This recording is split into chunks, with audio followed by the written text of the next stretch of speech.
प्रिय भक्तगणों, आज मार्गशीर्ष मास शुक्ल पक्ष की पंचमी तिथि को त्रेता युग में श्री राम भगवान संग माता सीता का विवाह संपन्न हुआ था। तो इस विवाह पंचमी के महा अवसर पर आप सभी माताओं बहनों को विवाह पंचमी व्रत की अनंत शुभकामनाएं। श्री राम भगवान माता सीता के आशीर्वाद से आप सदा सुखी और सौभाग्यवती रहें।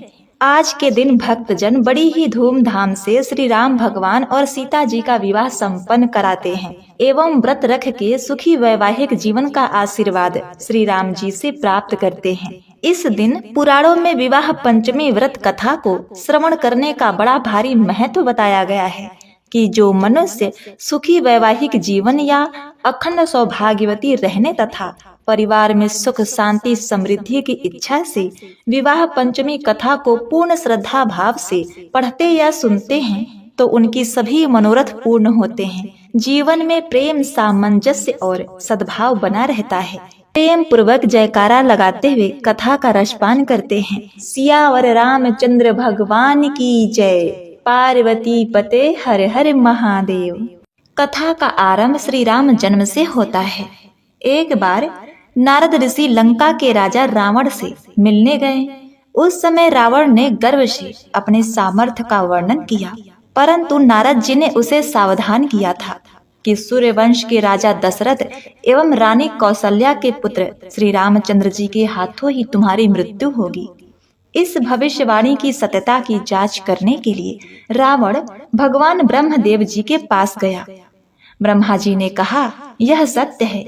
उन्होंने यह भी बताया कि आज से तीसरे दिन कौशल देश की राजधानी में राजा दशरथ का विवाह कौशल्या के साथ होने वाला है। तब इस विवाह को रोकने के लिए रावण ने सेना भेजकर कौशल्या का अपहरण करवाया, परंतु स्त्री हत्या का पाप न लगे इस विचार से उसे एक पेटी में बंद करके समुद्र में छोड़ दिया। इस पेटी को लेकर दो मछलियों में लड़ाई प्रारंभ हो गई तथा उन्होंने आपस में निश्चय किया कि युद्ध में जिसकी विजय होगी वही उस पेटी का स्वामी होगा। उन्होंने वह पेटी एक द्वीप पर रखी। उधर अजपुत्र दशरथ कौशल देश के लिए जाने के लिए परिजनों और सेना के साथ जलयान में बैठकर समुद्र मार्ग से निकले। यह ज्ञात होते ही रावण आकाश से बाणों की वर्षा करने लगा। उसने उस जलयान को तोड़कर समुद्र में डुबो दिया। तब दशरथ एक लकड़ी के सहारे तैरते हुए उसी द्वीप पर जा पहुंचे जहां रानी कौशल्या थी। वहां उन्होंने एक पेटी देखी। पेटी खोलते ही भीतर कौशल्या दिखाई दी। दोनों ने एक दूसरे को पूरी घटना बताई। संयोग से दोनों का यह मिलन विवाह के दिन ही हुआ। अत्यंत आनंद से पंच महाभूतों को साक्षी बनाकर दोनों ने विवाह किया। दोनों दिन के समय उस द्वीप पर घूमते थे तथा रात्रि के समय पेटी में रहा करते थे। इस प्रकार उनकी दिनचर्या चलती जा रही थी। उधर युद्ध में विजयी मछली एक रात्रि उस पेटी के पास आई तथा उस पेटी को मुख से उठाकर लंका के किनारे रख दी। जब रावण गर्व के साथ ब्रह्मदेव की वाणी सत्य होने की सूचना देने ब्रह्मदेव के पास पहुंचा तो उसे जानकारी मिली कि दशरथ तथा कौशल्या का विवाह तो हो चुका है तथा उनका पता भी रावण ने ज्ञात कर लिया। रावण ने लौटकर वह पेटी मंगवाई तथा दोनों को मारने के लिए तलवार उठा ली। प्रिय भक्तों, दशरथ जी का क्षत्रिय प्रवृत्ति जागृत हो गया तथा वे युद्ध के लिए उद्धृत हो गए। परंतु रावण की साध्वी पत्नी मंदोदरी ने रावण को समझाकर यह अनर्थ होने से रोक लिया कि वे यह अनर्थ ना करें। रावण को भी लगा कि मेरे इस कुकृत्य से भगवान विष्णु राम रूप लेकर तुरंत ही अवतरित हो जाएंगे। इस भय से उसने दशरथ पर प्रहार करने से स्वयं को रोका एवं दशरथ कौशल्या जी को विमान से अयोध्या के लिए भेज दिया। दोनों को सकुशल लौटा देखकर सभी को आनंद हुआ। अब समय बीतने के साथ राजा दशरथ ने 2 और विवाह किया, किंतु उन्हें किसी भी रानी से कोई संतान की प्राप्ति नहीं हुई। राजा दशरथ का कोई पुत्र नहीं था, इसीलिए पुत्र प्राप्ति हेतु उन्होंने अश्वमेघ और पुत्रेष्टि यज्ञ कराने का निर्णय लिया। उस यज्ञ में राजा दशरथ ने अनेकों ऋषियों, तपस्वियों और विद्वानों को आमंत्रित किया। गुरु वशिष्ठ और ऋषि श्रृंगी के नेतृत्व में यह यज्ञ आरंभ हुआ। वैदिक मंत्रोच्चारण के द्वारा यह महायज्ञ संपन्न हुआ। यज्ञ के समाप्ति के पश्चात समस्त पंडितों, ब्राह्मणों, ऋषियों आदि को यथोचित धन, ध्यान, गौ आदि भेंट दी गई और उन्हें सादर विदा किया गया। महायज्ञ का प्रसाद राजा ने अपनी तीनों पत्नियों कौशल्या, सुमित्रा, कैकेयी को दिया। प्रसाद के फलस्वरूप तीनों रानियों ने गर्भ धारण किया और इस प्रकार चैत्र मास के शुक्ल पक्ष की नवमी के दिवस पर रघुकुल दीप श्री रामचंद्र जी का जन्म हुआ। रामलला का वो बाल रूप इतना आकर्षण था कि उन्हें देखने वाला प्रत्येक व्यक्ति मोहित हो जाता था। श्री राम जन्म के पश्चात गगन से पुष्पों की वर्षा हुई थी और चारों ओर हर्षोल्लास का वातावरण था। समय के साथ चारों भाई बड़े होने लगे। रामचंद्र जी अपने गुणों से प्रजा के बीच बेहद ही लोकप्रिय हो गए। किशोरावस्था में ही चारों भाइयों को गुरु वशिष्ठ के आश्रम भेज दिया गया था, जहाँ पर उनकी शिक्षा दीक्षा पूर्ण हुई। इधर वाल्मीकि रामायण के अनुसार मिथिला में एक बार अकाल पड़ा था। तब राजा जनक को सलाह दिया गया कि वे वैदिक अनुष्ठान करके खेतों में स्वयं हल चलाएंगे तो वर्षा होगी और अकाल समाप्त हो जाएगा। वैशाख मास के शुक्ल पक्ष की नवमी तिथि को राजा जनक खेत में हल चला रहे थे। उसी दौरान एक बक्से या कलश से उनका हल टकरा गया। उन्होंने उसे धरती से निकाला और खोला, जिसमें एक कन्या शिशु थी जिसका नाम सीता रखा गया। इस तरह से माता सीता की उत्पत्ति हुई। राजकुमारी सीता जब बड़ी हुई तो एक दिन वे अपने पूजा गृह की सफाई करते वक्त माता सीता ने अपने बाएं हाथ से ही भगवान शिव जी का पिनाक नामक धनुष उठा लिया। धनुष उठाने के पश्चात उन्होंने दाएं हाथ से वहां पर लिपाई पुताई करके पुनः उस धनुष को यथावत जगह पर रख दिया, जिसे देखकर राजा जनक जी समझ गए थे कि ये कोई साधारण कन्या नहीं है और जो भी इससे विवाह करेगा वह भी साधारण पुरुष नहीं होगा। इसी बात की परख करने के लिए जनक जी ने माता सीता के स्वयंवर का आयोजन किया था। मिथिला नरेश राजा जनक ने अपनी पुत्री सीता के विवाह हेतु स्वयंवर रचाया, जिसका निमंत्रण उन्होंने महर्षि विश्वामित्र को भी भेजा था। उस समय श्री रामचंद्र जी और लक्ष्मण जी ऋषि विश्वामित्र के साथ उनके आश्रम में थे। इसलिए उन्होंने सोचा कि श्री राम लक्ष्मण को भी मिथिला में उनके साथ चलना चाहिए। उसके बाद ऋषि विश्वामित्र और राम लक्ष्मण के साथ मिथिला नगर में पहुंचते हैं, जहां पर राजा जनक अतिथि के रूप में उनका स्वागत करते हैं। राजा जनक ऋषि विश्वामित्र को कहते हैं कि उन्हें अति प्रसन्नता हुई कि आप हमारे नगर में मेरी पुत्री सीता को विवाह के लिए आशीर्वाद देने आए हैं। अगले दिन राजा जनक के महल में दरबार लगता है, जिसमें सीता देवी का स्वयंवर रचाया गया था। देवी सीता के स्वयंवर में एक से एक महाभट्ट राजाधिराज राजकुमार आए हुए थे। देवी सीता जैसी सुंदर नारी पत्नी के रूप में पाने के लिए मनुष्य ही नहीं बल्कि कई देव तथा असुर भी मानव रूप धारण करके स्वयंवर में आए थे तथा दरबार के मध्य में भगवान शिव जी का पिनाक धनुष रखा गया था। प्रिय भक्तगणों, पिनाक धनुष की बड़ी ही विचित्र कथा है। एक बार कण्व मुनि बड़ी ही भारी तपस्या कर रहे थे। तपस्या करते करते समाधिस्थ होने के कारण उन्हें भान ही नहीं रहा। उनका शरीर दीमक के द्वारा बाबी बना दिया गया है।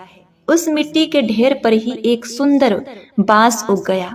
कण्व जी की तपस्या जब पूर्ण हुई तब ब्रह्मा जी प्रकट हुए। उन्होंने अपने अमोघ जल के द्वारा कण्व जी की काया को सुंदर बना दिया।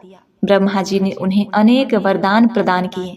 जब ब्रह्मा जी जाने लगे तब उन्हें ध्यान आया कि कण्व की मुग्धा पर उगी हुई बांस कोई साधारण नहीं हो सकती, इसीलिए इसका सदुपयोग किया जाना चाहिए। यह विचार करके ब्रह्मा जी वह बांस काट कर विश्वकर्मा जी को दे देते हैं।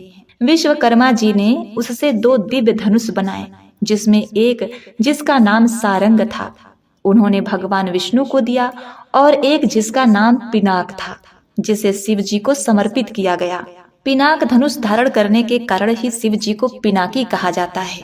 शिव जी ने जिस पिनाक धनुष को धारण किया था उसकी एक टंकार से बादल फट जाते थे पृथ्वी डगमगा जाती थी। ऐसा लगता था मानो कोई भयंकर भूकंप आ गया हो। यह असाधारण धनुष अत्यंत ही शक्तिशाली था। इसी के मात्र एक ही तीर से भगवान शिव जी ने त्रिपुरासुर के तीनों नगरियों को ध्वस्त कर दिया था। देवी और देवताओं के काल की समाप्ति के बाद यह धनुष देवताओं को सौंप दिया गया। देवताओं ने इस धनुष को महाराजा जनक के पूर्वज देवरात को दे दिया। महाराजा जनक जी के पूर्वज में निमि के ज्येष्ठ पुत्र देवरात थे। शिव जी का वह धनुष उन्हीं की धरोहर स्वरूप जनक जी के पास सुरक्षित था। जब दरबार के मध्य में भगवान शिव जी का पिनाक धनुष रखा होता है, ऋषि विश्वामित्र के साथ श्री रामचंद्र जी और लक्ष्मण जी स्वयंवर दरबार में पहुंचते हैं। सभी मेहमान राजाओं के आ जाने के बाद राजा जनक उन्हें संबोधित करते हुए कहते हैं। राजा जनक सभी को शर्त बताते हुए कहते हैं, आप सभी राजाओं का मेरी पुत्री सीता के स्वयंवर में स्वागत है। आज इस स्वयंवर को जीतने की शर्त यह है कि जो भी महारथी सामने रखे भगवान शिव के पिनाक धनुष को उठाकर उस पर प्रत्यंचा चढ़ाएगा, उसी से मेरी पुत्री सीता का विवाह संपन्न होगा। अतः आप सभी से अनुरोध है कि एक एक करके आएं और भगवान शिव के इस धनुष को उठाकर उस पर प्रत्यंचा चढ़ाकर अपने बल तथा शक्ति का परिचय दीजिए। राजा जनक की यह घोषणा सुनकर सभी राजा एक एक करके आते हैं और धनुष को उठाने का प्रयास करते हैं, लेकिन भगवान शिव के उस धनुष को उठाना या प्रत्यंचा को चढ़ाना तो दूर, कोई भी राजा महाराजा उस धनुष को हिला तक नहीं पाया। बहुत समय बीत जाने के बाद जब कोई राजा उस धनुष को हिला नहीं पाया तो महाराजा जनक को बहुत ही क्रोध आया, साथ साथ उन्हें दुख भी हुआ। उन्हें लगने लगा कि कोई भी इस शिव धनुष को उठा नहीं पाएगा और उनकी पुत्री सीता अविवाहित ही रह जाएंगी। यह सोचकर उन्होंने वहां उपस्थित सभी राजाओं की निंदा करनी शुरू कर दी। उन्होंने कहा कि इसमें से कोई भी लायक पुरुष नहीं है जो शिव धनुष को उठा सके। क्या यह पृथ्वी वीरों से हीन हो गई है? राजा जनक की ऐसी अपमानजनक बातें सुनकर लक्ष्मण जी को क्रोध आ गया। वह इसे श्री राम तथा रघुकुल का अपमान समझते हैं। लक्ष्मण जी राजा जनक को ललकारने लगते हैं कि वह उनके तथा श्री राम के सभा में होते हुए पूरी सभा को अयोग्य कैसे कह सकते हैं। तब ऋषि विश्वामित्र जी ने लक्ष्मण जी को शांत कराया और श्री राम को धनुष पर प्रत्यंचा चढ़ाने के लिए बोला।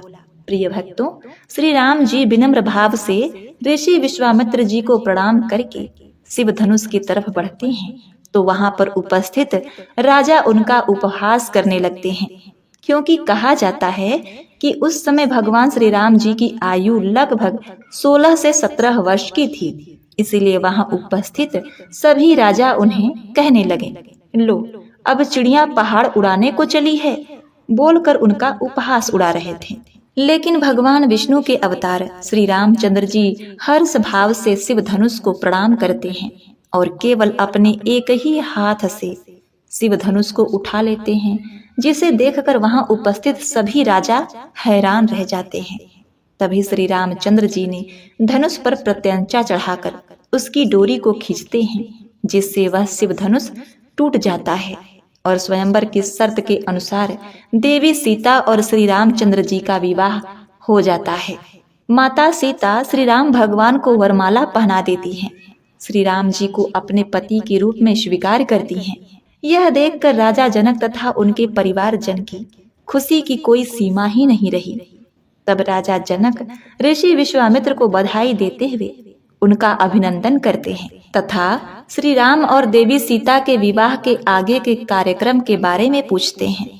ऋषि विश्वामित्र राजा जनक को कहते हैं, हे राजन, हे जनक, यह विवाह तो शिव धनुष के अधीन था, तो धनुष टूटते ही विवाह तो हो चुका है, लेकिन फिर भी आपने कुल के रीति रिवाज के अनुसार इस कार्यक्रम को आगे बढ़ाना चाहिए। ऋषि विश्वामित्र के कहने पर जनकपुर से राजा दशरथ के पास संदेशा भेजा जाता है तथा उनके पास दोनों परिवार के द्वारा विचार करके राजा दशरथ के चारों पुत्रों का विवाह राजा जनक की चारों पुत्रियों से निश्चित कर दिया जाता है, जिसमें श्री राम के साथ देवी सीता, भरत के साथ मांधवी, लक्ष्मण के साथ उर्मिला, तथा शत्रुघ्न के साथ श्रुति कीर्ति का शुभ विवाह संपन्न किया जाता है।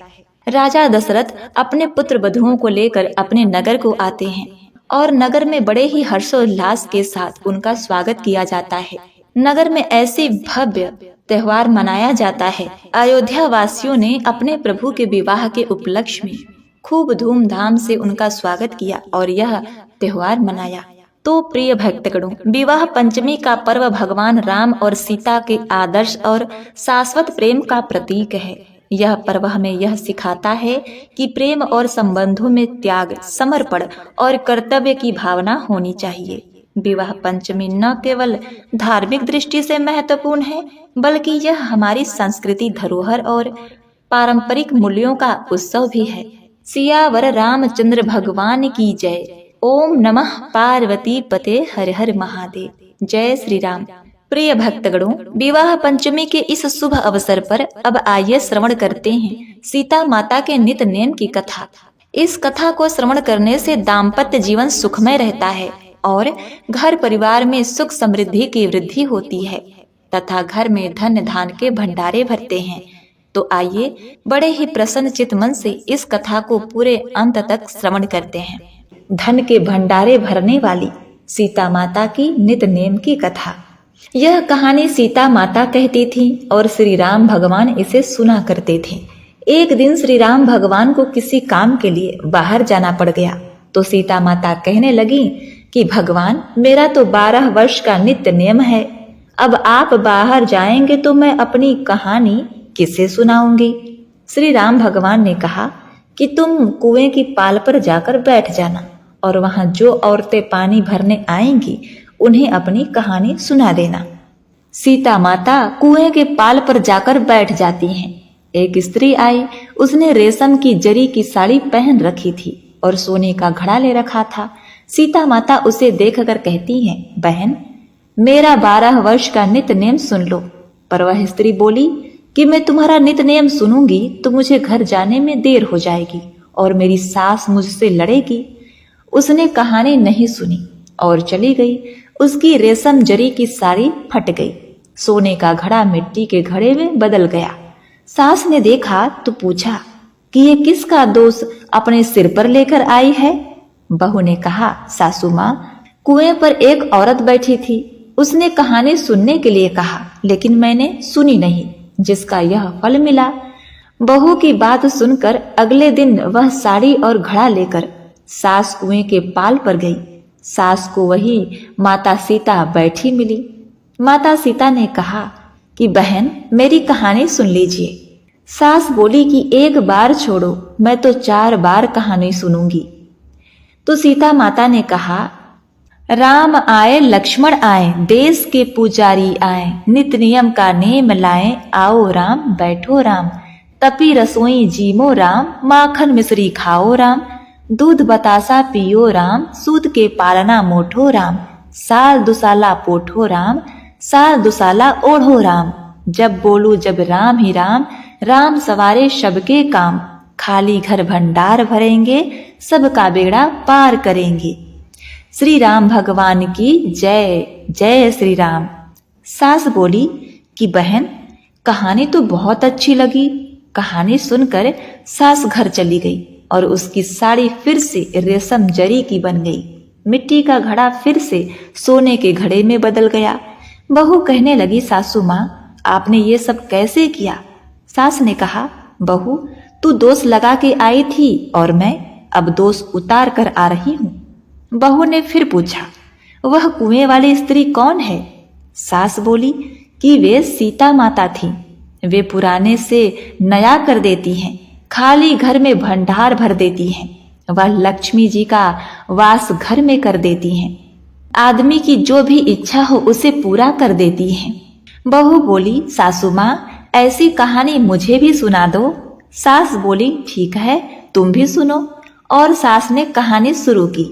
राम आए लक्ष्मण आए, देश के पुजारी आए, नित नियम का नेम लाए, आओ राम बैठो राम, तपी रसोई जीमो राम, माखन मिश्री खाओ राम, दूध बतासा पियो राम, सूत के पालना मोठो राम, साल दुसाला पोठो राम, साल दुसाला ओढ़ो राम, जब बोलूं जब राम ही राम, राम सवारे सबके काम, खाली घर भंडार भरेंगे, सबका बेड़ा पार करेंगे।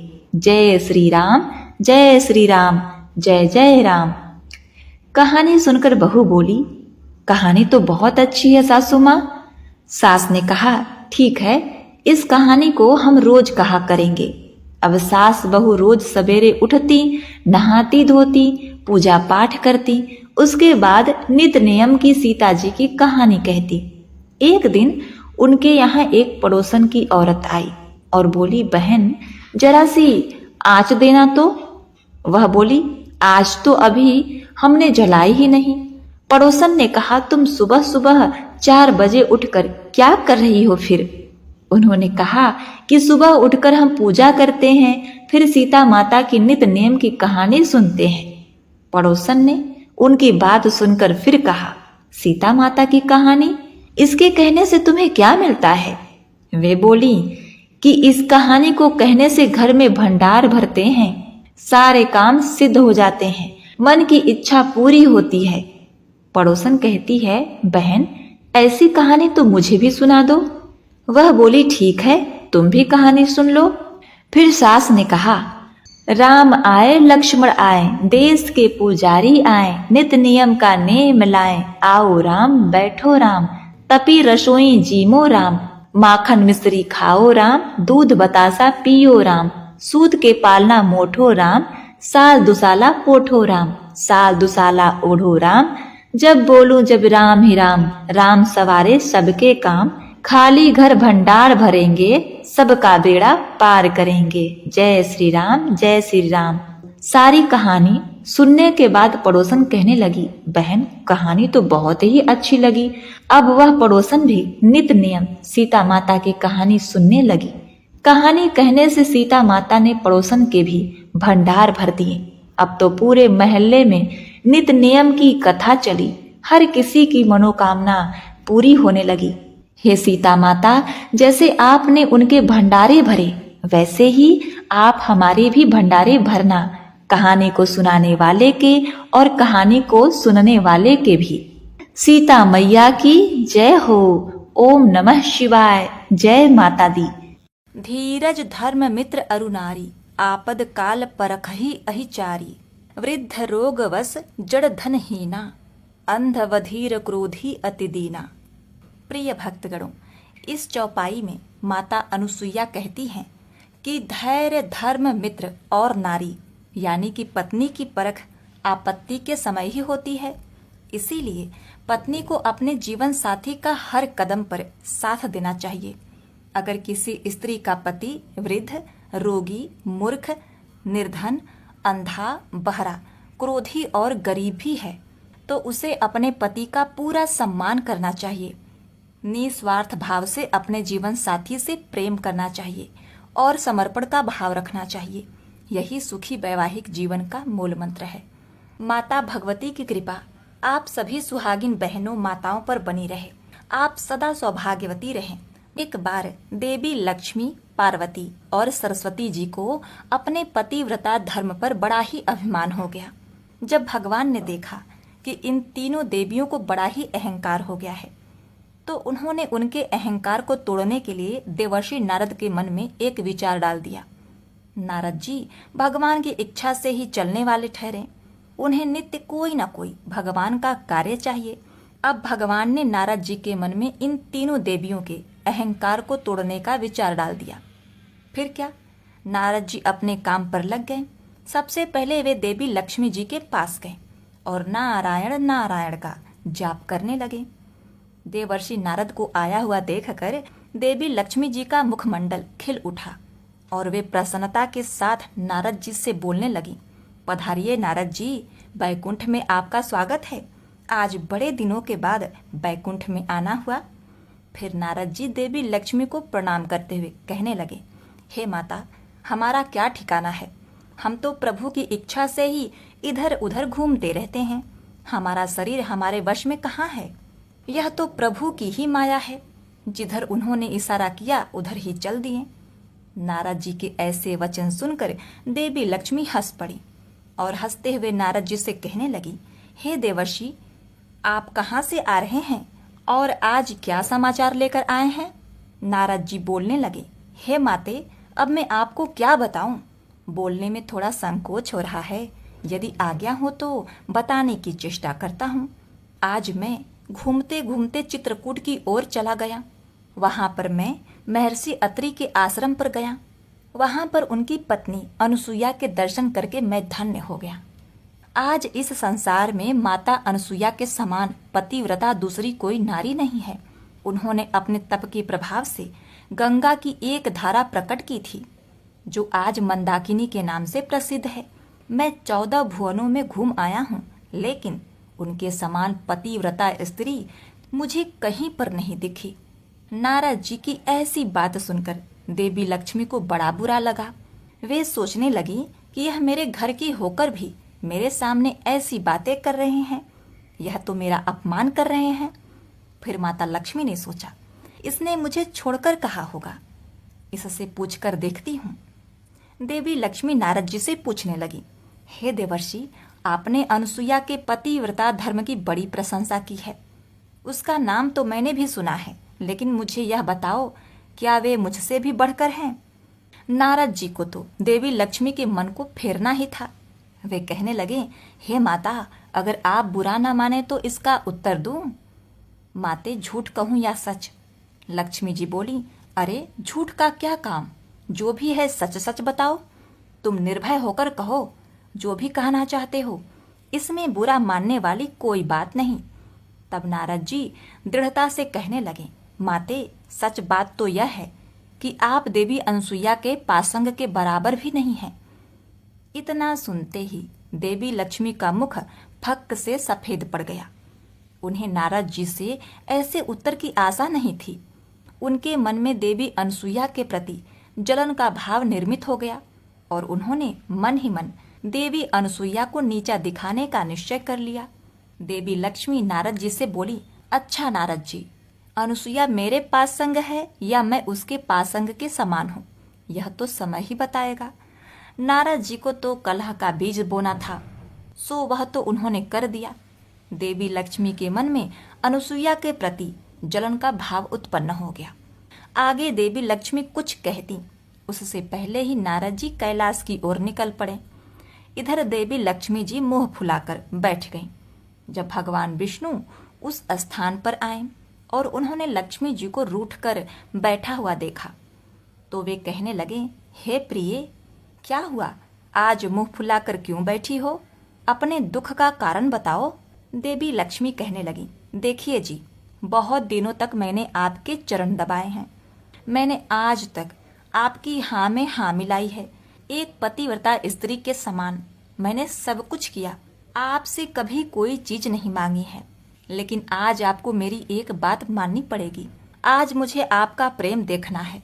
भगवान विष्णु कहने लगे, ठीक है प्रिय, तुम्हारी जो भी इच्छा हो मैं उसे अवश्य ही पूर्ण करूंगा। तब देवी लक्ष्मी प्रसन्नता पूर्वक कहने लगी, हे प्रभु, आपको देवी अनुसुईया का सतीत्व भंग करना होगा। बस यही इच्छा है मेरी। आप जाकर देवी अनुसुईया का पतिव्रता धर्म भंग कीजिए, ताकि मैं ही संसार की सर्वश्रेष्ठ पतिव्रता नारी बन पाऊं। देवी लक्ष्मी की बात सुनकर भगवान विष्णु मन ही मन कहने लगे, अरे देवी, हम में इतना सामर्थ्य कहाँ जो देवी अनुसुईया का सतीत्व भंग कर सके। फिर भगवान विष्णु कहने लगे, हे प्रिय, बस इतनी सी बात के लिए तुम मुंह फुलाकर बैठी हो। हम अभी जाते हैं और जब तक इस कार्य को पूरा नहीं कर लेते तब तक लौटकर नहीं आएंगे। यह बात सुनकर देवी लक्ष्मी को बड़ी प्रसन्नता हुई। इधर नारद जी बीड़ा बजाते हुए नारायण नारायण जाप करते हुए कैलाश पर्वत पर पहुंच गए। वहां पर देवी पार्वती अकेले बैठकर पूजा कर रही थी। नारद जी को देखकर उन्होंने उनका स्वागत किया और उन्हें खाने के लिए एक मोदक दे दिया। नारद जी कहने लगे, हे माते, यह मोदक तो अमृत का बनाया हुआ लगता है, किंतु इसमें माता अनुसुईया के यहाँ जैसा स्वाद था वैसा स्वाद नहीं है। नारद जी को ऐसा कहते हुए सुनकर पार्वती जी मन ही मन कहने लगी, हाय, कैसे हैं यह नारद जी, मैंने कितने प्रेम से इन्हें मोदक दिया और यह कहते हैं कि अनुसुईया के लड्डू के बराबर भी नहीं है। देवी पार्वती रोष में आते हुए नारद जी से कहने लगी, अरे नारद जी, क्या कह रहे हैं? यह अनुसुईया कौन है जिसके लड्डू की आप इतनी प्रशंसा कर रहे हैं? हे देवी, अनुसुईया महर्षि अत्रि की पत्नी है। आज इस संसार में उनके समान दूसरी कोई पतिव्रता नारी नहीं है। फिर देवी पार्वती ने बल देते हुए कहा, क्या देवी अनुसुईया मुझसे भी बड़ी पतिव्रता हैं? हे नारद जी, आप सच सच बताओ, मैं सर्वश्रेष्ठ पतिव्रता हूँ या देवी अनुसुईया? नारद जी ने देवी पार्वती की उपेक्षा करते हुए कहा, माताजी, अधिक कम का तो पता नहीं, किंतु इतना अवश्य जानता हूँ कि उनके पतिव्रता धर्म के आगे आपका पतिव्रता धर्म फीका है। यह बात सुनते ही देवी पार्वती क्रोध में आ गईं और दौड़ते हुए भगवान शिव के पास गईं और कहने लगी, हे स्वामी, आप तो कहते हैं कि मैं पतिव्रताओं में शिरोमणि हूँ। मेरे समान पतिव्रता संसार में कोई अन्य नहीं है। शिव जी ने कहा, हे प्रिय, इसमें कोई संदेह नहीं, आप एक महान पतिव्रता हैं। देवी पार्वती कहने लगी, हे स्वामी, अब तक तो संदेह नहीं था, लेकिन नारद जी ने आज मुझे संदेह में डाल दिया है। नारद जी कहते हैं कि महर्षि अत्रि की पत्नी अनुसुईया के सामने मेरा पतिव्रता धर्म फीका है। यह बात सुनते ही महादेव हंस पड़े और बोले, कहाँ है नारद जी? उन्हें मेरे पास लाइए। देवी पार्वती ने इधर उधर देखा तो नारद जी उस स्थान से जा चुके थे। देवी पार्वती कहने लगी, हे स्वामी, नारद जी तो चले गए, किंतु आप मुझे बताइए, क्या नारद जी ने सत्य कहा है? क्या देवी अनुसुईया मुझसे भी बड़ी पतिव्रता है? प्रिय भक्तों, अब स्त्रियों के मन की जलन भोलेनाथ क्या जाने। वे कहने लगे, हे प्रिय, नारद जी ठीक कहते हैं, तुम देवी अनुसुईया के समानता नहीं कर सकती। यह बात सुनते ही देवी पार्वती ने भगवान के चरण पकड़ लिए और दुखी मन से कहने लगी, हे स्वामी, अब इस चरणों को मैं तभी छोड़ूंगी जब आप अनुसुईया का पतिव्रता धर्म भंग करके मुझे संसार की सर्वश्रेष्ठ पतिव्रता स्त्री बना देंगे। भोलेनाथ बोले, देवी, हम प्रयत्न करेंगे, किंतु बीच में तुम कोई विघ्न उत्पन्न मत कर देना। स्त्रियां क्षण भर में रूठ जाती हैं और क्षण भर में संतुष्ट हो जाती हैं। पार्वती जी कहने लगी, हे स्वामी, मुझे आप ही का डर है। आप ठहरे भोलेनाथ, पुरुषों की यही नीति होती है, छल से बल से डांट कर, फटकार कर, सच झूठ बोलकर स्त्रियों को ठग लेते हैं। अब उस ठग विद्या का प्रयोग करके आप अनुसुईया का पतिव्रता धर्म भंग कीजिए। पार्वती जी की बात सुनकर शंकर जी हंस पड़े और मन ही मन कहने लगे, जो दूसरों के लिए गड्ढा खोदता है वह उसी में गिर जाता है। फिर शिव जी कहने लगे, हे प्रिय, अब मेरे चरण छोड़ दो, मैं अभी उस कार्य के लिए जाता हूँ। देवी पार्वती ने भगवान शिव के चरण को छोड़ दिया और शिव जी महर्षि अत्रि के आश्रम की ओर चल पड़े। इधर नारद जी ब्रह्मलोक में पहुंच गए। वहां देवी सरस्वती ने नारद जी का स्वागत सत्कार किया और कहा, हे नारद जी, आज आप बहुत दिनों के बाद आए हैं। आज अवश्य ही कोई महत्वपूर्ण समाचार लाए हैं। नारद जी कहने लगे, हे माते, आज मैंने पृथ्वी लोक पर एक अद्भुत बात देखी है। महर्षि अत्रि की पत्नी अनुसुईया के पतिव्रता धर्म का बड़ा ही प्रभाव है। समस्त ऋषिगण मुनि आकर उनकी स्तुति करने लगे हैं। सभी ऋषिगण कह रहे हैं कि उनके समान पतिव्रता संसार में दूसरी कोई स्त्री नहीं है। नारद जी की यह बात सुनकर देवी सरस्वती जी के मन में क्षण भर के लिए रोष उत्पन्न हुआ और कहने लगी, हे नारद, क्या वह मुझसे भी बढ़कर पतिव्रता हैं? तब नारद जी कहने लगे, अब माता जी, यह मैं कैसे कहूँ? अपनी माँ तो माँ ही होती है, वही मेरे लिए सर्वश्रेष्ठ है, किंतु सभी ऋषि मुनि ऐसा कह रहे हैं कि देवी अनुसुईया से बढ़कर संसार में कोई पतिव्रता नहीं है। यह बात सुनकर देवी सरस्वती को बड़ी चिंता होने लगी। उन्होंने नारद जी से कहा, शीघ्रता से जाओ और अपने पिताजी को बुलाकर लाओ। माताजी की आज्ञा का पालन करते हुए नारद जी शीघ्रता से ब्रह्मा जी की सभा में चले गए और ब्रह्मा जी को माता सरस्वती का संदेश सुना दिए। उन्होंने कहा, हे परमपिता, माता जी ने आपको शीघ्रता से बुलाया है। ब्रह्मा जी सोचने लगे, अवश्य ही कोई महत्वपूर्ण कार्य होगा, इसीलिए वे तुरंत देवी सरस्वती के पास आ गए।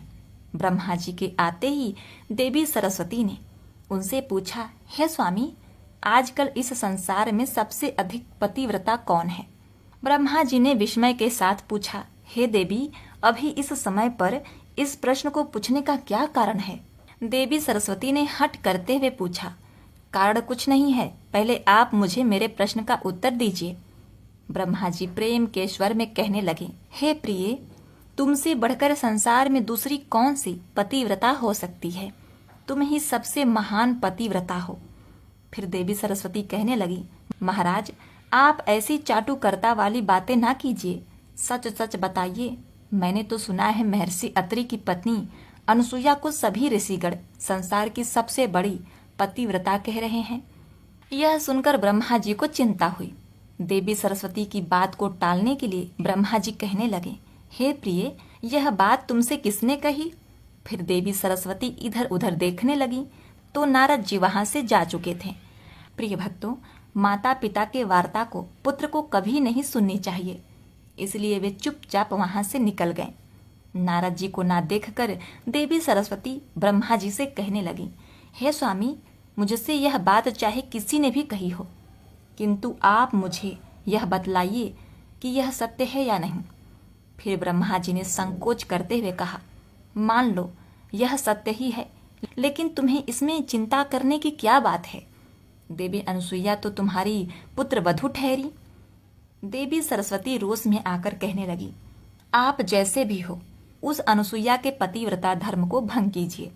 देवी सरस्वती के ऐसे वचन सुनकर ब्रह्मा जी कुछ विचलित हो गए और कहने लगे, अच्छा ठीक है, मैं अभी जाता हूँ और उस कार्य को पूरा करता हूँ। अब तीनों देवता ब्रह्मा, विष्णु और महेश मंदाकिनी नदी के तट पर महामुनि अत्रि के आश्रम पर पहुंचे। परस्पर एक दूसरे को देखकर नमस्कार करते हुए उन तीनों ने अपने अपने आने का कारण बताया। फिर भगवान विष्णु ने कहा, हम तीनों भेष बदलकर देवी अनुसुईया के आश्रम पर चलते हैं और पतिव्रता अनुसुईया की परीक्षा लेते हैं। फिर तीनों देवता साधु का वेश धारण करके अनुसुईया के आश्रम के निकट पहुंचे। उस समय आश्रम पर महर्षि अत्रि नहीं थे, देवी अनुसुईया अकेली ही थी। उन्होंने जब उन तीनों साधुओं को आश्रम पर आया हुआ देखा तो उन्होंने उनका स्वागत किया और उन्हें भोजन के लिए कंदमूल तथा फल भेंट दिए, लेकिन उन साधु पुरुषों ने उसे स्वीकार नहीं किया। तब देवी अनुसुईया ने कहा, हे महात्माओं, मुझसे ऐसा कौन सा अपराध हुआ है जो आप मेरी पूजा को ग्रहण नहीं कर रहे हैं? फिर उन तीनों देवताओं ने कहा, हे देवी, यदि आप हमें एक वचन दो तभी हम आपकी पूजा को स्वीकार करेंगे, अन्यथा नहीं करेंगे। हे मुनियों, घर पर आए अतिथि का सत्कार प्राणों का बलिदान देकर भी करना चाहिए। इसीलिए आपकी जो इच्छा हो, जिस कार्य से भी आप प्रसन्न हो, वह कार्य अवश्य ही करूंगी। देवी अनुसुईया के ऐसा कहते ही वे तीनों साधु कहने लगे, हे देवी, आप निवस्त्र होकर हमारा अतिथि सत्कार कीजिए, यही हमारी इच्छा है। यह बात सुनकर देवी अनुसुईया आश्चर्यचकित हो गई और सोचने लगी, यह मुनि है या कोई बहुरूपीय जो ऐसा अनुचित प्रस्ताव रख रहे हैं? देवी अनुसुईया ने अपनी दिव्य दृष्टि से सब कुछ देख लिया तो उन्हें समझ में आ गया कि मामला क्या है। ये तीनों तो ब्रह्मा, विष्णु, महेश है। वह कहने लगी, हे मुनियों, मैं आपका निवस्त्र होकर सत्कार करूंगी। चलिए, यदि मैं सच्ची पतिव्रता नारी हूँ, यदि मैंने भूल से भी स्वप्न में भी पराये पुरुष का विचार ना किया हो, तो ये तीनों साधु 6-6 महीने के दूध पीने वाले बच्चे बन जाए। देवी अनुसुईया की इतना कहते ही तीनों साधु 6-6 महीने के बालक हो गए। देवी अनुसुईया ने अपने पति महर्षि अत्रि का ध्यान करते हुए उनकी अनुमति लेकर निवस्त्र होकर तीनों देवताओं को स्तनपान कराया और उन्हें पालने में सुला दिया। इतने में ही महामुनि अत्रि उस स्थान पर आ गए। उन तीनों छोटे छोटे बालकों को कुटिया में देखकर वे आश्चर्यचकित होकर कहने लगे, हे देवी, यह तीनों अत्यंत सुंदर मनोहर रूप वाले बालक किसकी हैं? देवी अनुसुईया ने कहा, हे स्वामी, ये आपके ही पुत्र हैं। भगवान ने स्वयं हम पर कृपा की है। मुनि अत्रि ने अपने योग शक्ति से सब देख लिया। वे सारा रहस्य समझ गए। अब वे तीनों देवता बालक के रूप में क्रीड़ा करने लगे। माता अनसुईया उन्हें खिलाने पिलाने लगी और प्रेम करने लगी। इधर अनेक दिन बीत जाने के बाद भी तीनों देवियों के पति लौटकर नहीं आए तो तीनों देवियों को चिंता होने लगी। तीनों देवी अपने अपने स्थान से निकलकर अपने स्वामी को ढूंढने के लिए पृथ्वी लोक पर आ गईं। सौभाग्य से तीनों देवियों की भेंट चित्रकूट में हो गई। वहां पर तीनों ने एक दूसरे को अपना दुख बता दिया। लक्ष्मी जी ने देवी पार्वती से पूछा, आपको सती अनसुईया के बारे में किसने बताया? देवी पार्वती कहने लगी, मुझे नारद जी ने बताया। देवी सरस्वती ने भी कहा, नारद जी ने ही मेरे कान भरे हैं। देवी लक्ष्मी कहने लगी, नारद जी ने हम तीनों को फंसाया है। यदि वह कहीं मिल जाएं तो उनकी अक्ल ठिकाने ला दूंगी। प्रिय भक्तों, उसी समय उसी स्थान पर नारद जी प्रकट हो गए और उन्होंने दूर से तीनों देवियों को प्रणाम किया। देवी लक्ष्मी गुस्से को दबाते हुए कहने लगी, नारद जी बहुत सही समय पर आए हैं। दूर क्यों खड़े हैं? आपकी यह वीणा तो बड़ी सुंदर है, तनिक देखूं तो। नारद जी को सब समझ में आ गया। वे कहने लगे, हे देवियों, मेरा अनुष्ठान चल रहा है, इसलिए मैं किसी के पास जाकर बात नहीं करता हूँ, खासकर स्त्रियों के पास तो कदापि नहीं। रही वीणा की बात, तो वह मुझे बहुत ही प्रिय है, मैं इसे किसी को नहीं देता। इतना कहकर नारद जी वहां से जाने लगे। नारद जी को जाता देखकर तीनों देवियां घबरा गईं और बड़ी ही कोमल वाणी में कहने लगी, नारद जी, अपने पिता की सौगंध, आप यहाँ से चले मत जाना। देवी लक्ष्मी कहने लगी, आप स्वयं जानते हो तीनों देवता कहाँ चले गए। नारद जी ने अपने उंगली से इशारा करते हुए कहा, देखो वह भगवती अनसुईया का आश्रम है। वे तीनों देवता उसी आश्रम में खेल रहे हैं। उन तीनों देवताओं के बोलती बंद हैं। वे तीनों स्तनपान करते हुए और किलकारियां मारते हैं। देवी अनसुईया जहाँ बिठाती हैं बैठती हैं, जहाँ सुलाती हैं सोते हैं। अब आप तीनों अपने अपने पतियों की आशा छोड़ दीजिए। 20 वर्ष में जब वे बड़े हो जाएंगे तब देवी अनसुईया उनका विवाह कर देंगी। फिर देवी लक्ष्मी जी बोली, अब हम समझ गए, अनसुईया के समान संसार में दूसरी कोई पतिव्रता स्त्री नहीं, किंतु अब आप ही बताइए, हम अपने पतियों को कैसे मिल सकते हैं? नारद जी बोले, पश्चाताप से सभी पाप धुल जाते हैं। अब एक ही उपाय है, आप सभी देवी अनसुईया की शरण में जाइए, वहीं आपके दुख दूर कर सकती हैं। फिर तीनों देवियां माता अनसुईया के आश्रम पर जाती हैं तो देखती हैं कि तीनों देवता बच्चों के रूप में खेल रहे थे। देवी अनसुईया उस स्थान पर नहीं थी, वह स्नान करने के लिए गई थी। देवी लक्ष्मी भगवान विष्णु को देखकर कहने लगी, हे स्वामी, क्यों ढोंग करते हो? आप कृपा करके वापस आ जाइए। भगवान तो देवी अनसुईया के तप के वश में थे, इसलिए वे उन्हें बिना पूछे नहीं आ सकते थे। थोड़ी देर में देवी अनसुईया उस स्थान पर आ गई। उन्हें देखकर तीनों देवियां उनके सामने आकर खड़ी हो जाती हैं।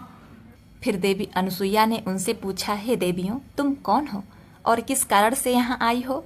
तीनों देवियों ने करुण स्वर में कहा, हम आपकी पुत्र वधू हैं। देवी अनसुईया ने कहा, अरे अरे, बहुओं को अपने घर में क्या पूछना, अंदर आ जाओ, यह तुम्हारा ही घर है। यह सुनकर तीनों देवियां लज्जित हुईं, कुटिया के भीतर आ गईं और माता अनसुईया को प्रणाम करके कहने लगीं। उतने में ही मुनि अत्रि जी उस स्थान पर आ गए। मुनिवर को देखकर तीनों देवियां घूंघट ओढ़कर एक तरफ हट गईं। मुनि ने देवी अनसुईया से पूछा, देवी, यह तीनों स्त्रियां कौन हैं? यह बड़ी तेजस्वी दिखाई पड़ रही हैं। अनसुईया माता ने कहा, हे स्वामी, यह हमारे पुत्र वधू हैं, अपने पतियों के दर्शन करने के लिए आई हैं। मुनिवर कहने लगे, हे देवी, तुम तो बड़े ही कौतूहल रच रही हो। अभी अभी तो पुत्र उत्पन्न किए हैं, वे पूरे 6 महीने के भी नहीं हुए, इतने में पुत्र वधुएं भी बना दी। हाथ हाथ भर के पुत्र और 5-5 हाथ की बहुएं, यह कैसी विचित्र बात हुई? देवी अनसुईया कहने लगी, स्वामी, इसमें गलत क्या है? पुत्र से बड़ी बहू बड़े भाग लेकर आती है, ऐसी कहावत है। हमारे बच्चे भी एक दिन बड़े हो जाएंगे। यह सुनकर मुनि अत्रि हंस पड़े और सारा रहस्य समझ गए। तीनों देवियां सती अनसुईया से क्षमा याचना करने लगी। उन्होंने कहा, हे देवी, हमें क्षमा कीजिए, हमसे बड़ी भूल हो गई। अब कृपा करके हमें हमारे पति लौटा दीजिए, उनके बिना सृष्टि का संचालन बाधित हो रहा है। देवी अनसुईया ने कहा, मैं कहाँ मना कर रही हूँ, ले जाओ। अपने अपने पति को गोद में उठाकर वहाँ सो रहे हैं। तीनों देवियों ने कहा, माता जी अब हमें और लज्जित ना कीजिए। तीनों देवियों के दुख को देखकर माता अनुसुईया का हृदय पसीज गया और उन्होंने अपने शक्ति से तीनों बच्चों को फिर से उनके पूर्व रूप में ला दिया। तीनों देव अपने अपने स्वरूप में आकर खड़े हो गए। देवी अनुसुईया ने उन सभी को प्रणाम किया और उनकी पूजा की। माता अनुसुईया की पूजा से तीनों देव अत्यंत ही प्रसन्न हुए। देवी अनुसुईया को वरदान मांगने के लिए कहा। देवी अनुसुईया कहने लगी, यदि आप तीनों देवता मुझ पर प्रसन्न हैं तो मुझे यह वरदान दीजिए कि आप तीनों मेरे पुत्र हो जाएं। तीनों देवताओं ने तथास्तु कहकर कहा, हम तीनों अपने अंश में आकर तुम्हारे पुत्र के रूप में प्रकट होंगे। आगे चलकर तीनों देवता से भगवान दत्तात्रेय का जन्म हुआ और यह भगवान विष्णु का दत्तात्रेय अवतार माना जाता है। इस प्रकार से तीनों देवताओं ने देवी अनुसुईया को वरदान दिया और अपनी पत्नियों से पूछने लगे, अब बताओ देवी, संसार में सबसे सर्वश्रेष्ठ पतिव्रता कौन है? तीनों देवियों ने लज्जित होते हुए कहा, भगवती अनुसुईया ही पतिव्रताओं में श्रेष्ठ हैं। इनसे बढ़कर संसार में दूसरी कोई नहीं। तीनों देवियों ने देवी अनुसुईया को यह वरदान दिया कि जो भी मनुष्य प्रातः काल में देवी अनुसुईया का स्मरण करेगा, इस दिन जो भी अनुसुईया कथा का श्रवण करेगा, उसे जीवन में धन धान बुद्धि आरोग्य की प्राप्ति होगी। इस कथा को सुनने वाली स्त्री अखंड सौभाग्यवती तथा पतिव्रता होगी। प्रिय भक्तों, माँ अनुसुईया के दर्शन पाकर सभी लोग धन्य हो जाते हैं। इनकी पवित्रता सभी के मन में समा जाती है। सभी स्त्रियां माँ सती अनुसुईया से पतिव्रता होने का आशीर्वाद पाने की कामना करती हैं। प्रति वर्ष सती अनुसुईया जी की जयंती का आयोजन किया जाता है। रामायण में इनके जीवन के विषय में बताया गया है कि जिसके अनुसार वनवास काल में जब राम, सीता और लक्ष्मण जब महर्षि अत्रि के आश्रम में जाते हैं तो अनुसुईया जी ने सीता जी को पतिव्रत धर्म की शिक्षा दी थी। सती अनुसुईया जी भारतीय सभ्यता का उज्जवल स्वरूप हैं। प्रिय भक्तों, माता अनुसुईया का स्थान पतिव्रता स्त्रियों की श्रेणी में सर्वोपरि है। दक्ष प्रजापति की 24 कन्याओं में से ये एक थी। अनुसुईया जो मन से पवित्र एवं निश्चल प्रेम की परिभाषा थी। इन्हें सती साध्वी रूप में तथा एक आदर्श नारी के रूप में जाना जाता है। अत्यंत उच्च कुल में जन्म होने पर भी इनके मन में कोई अहंकार का भाव नहीं था। इनका संपूर्ण जीवन ही एक आदर्श रहा है। माता अनुसुईया जी का विवाह ब्रह्मा जी के मानस पुत्र परम तपस्वी महर्षि अत्रि जी के साथ हुआ था। अपने सेवा तथा समर्पित प्रेम से इन्होंने अपने पति धर्म का सदैव पालन किया। इनके पुत्र दत्तात्रेय, चंद्रमा और महर्षि दुर्वासा हैं। तो एक बार प्रेम से बोलिए, अनुसुईया मात की जय। जय हो माता लक्ष्मी, जय माता पार्वती, जय हो माता सरस्वती, तीनों देवताओं की जय। ओम नमो भगवते वासुदेवाय नमः। ओम नमः शिवाय।